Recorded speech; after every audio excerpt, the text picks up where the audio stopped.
Alright, strap in. We are going live, and I hope you've got a stiff drink because the desperation coming out of California is so thick you could cut it with a knife. Welcome back to the channel. It is the first week of 2026, and the battle lines haven't just been drawn. They've been obliterated by a nuclear level of cringe. We're talking about the tale of two duchesses. One who is conquering the world with silence and a single photo, and one who is screaming for attention with a filter and a price tag. Let's start with the real headline. Have you seen the Times magazine? Put it on the screen. Look at that. Princess Catherine, the Princess of Wales. No tiara, no ball gown, just her. The headline? Quiet power. It is understated, it is elegant, and it is absolutely devastating if your name is Meghan Markle. Catherine looks like she owns the place because, well, one day she will. There is no desperate grin, no look at me posing. It is the confidence of a woman who has spent the last year working, serving, and earning her stripes. The public reaction? Universal adoration.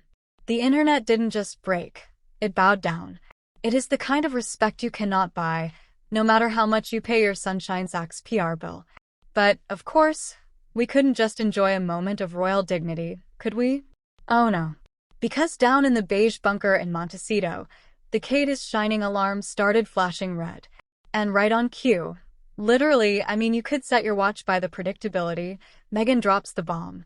The as-ever New Year Glam collection. You have to laugh or you'll cry.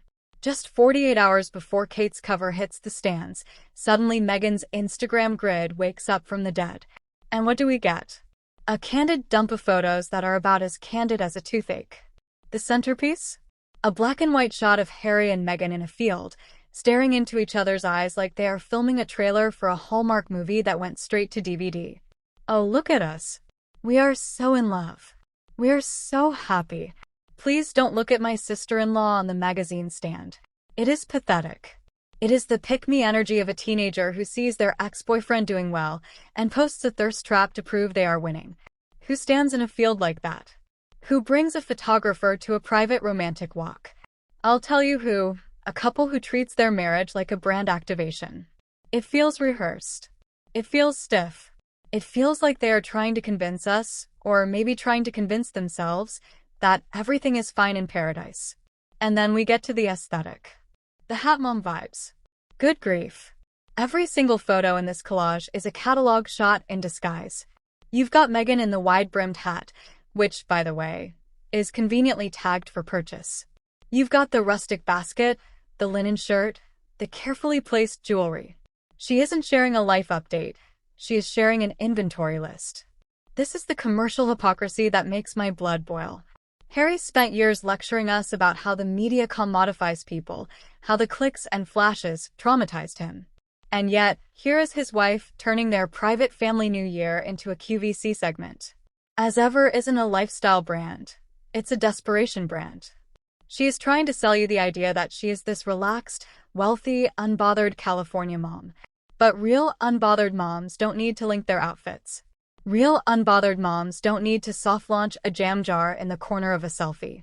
Kate is on a cover to promote the monarchy and her charity work. Meghan is on Instagram to promote herself. That is the fundamental difference. One is serving the people, the other is serving product. And you have to ask yourself, why now? Why, every single time Catherine has a moment of genuine triumph, does Meghan feel the need to try and eclipse the sun with a flashlight? It is the jealousy algorithm. She cannot help herself. She cannot stand the thought that Catherine, the woman she called formal, the woman she tried to paint as cold, is aging like fine wine while the Sussex brand is curdling like old milk. There is a report floating around that Meghan is obsessed with the beauty war, that she feels threatened by Catherine's glow-up. And looking at these photos, heavily filtered, smoothed to within an inch of their life, you have to believe it. She is trying to compete with a future queen using Instagram filters. It is a losing battle. You look at the comments on Kate's cover, and it's dignity, grace, future. You look at the comments on Meghan's post, and it's bots, confused fans, and people asking where to buy the hat. She has reduced herself to an influencer. That's the tragedy. She traded the balcony at Buckingham Palace for a sponsored post link. And no amount of romantic, staged, black and white photos in a field can hide the fact that she knows. She knows. She backed the wrong horse. Catherine is making history. Meghan is making sales. So you tell me who won the new year? The woman on the cover of the Times, or the woman selling hats on Instagram? I think we all know the answer.